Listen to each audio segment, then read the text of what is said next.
decision and plan of action ay sa darating na mundo. No more, no less.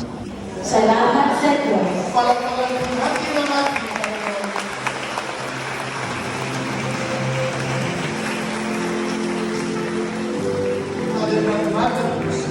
Magandang umaga dito po.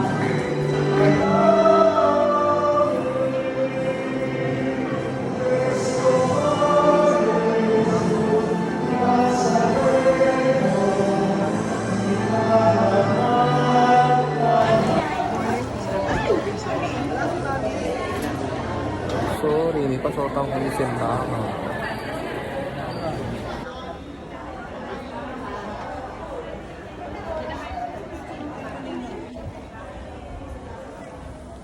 So guys, tapos na yung isa at inumaga na nga. 7:30 na ngayon dahil yung tsaka. May bago kong course sa simbahan. Charis. Alam din.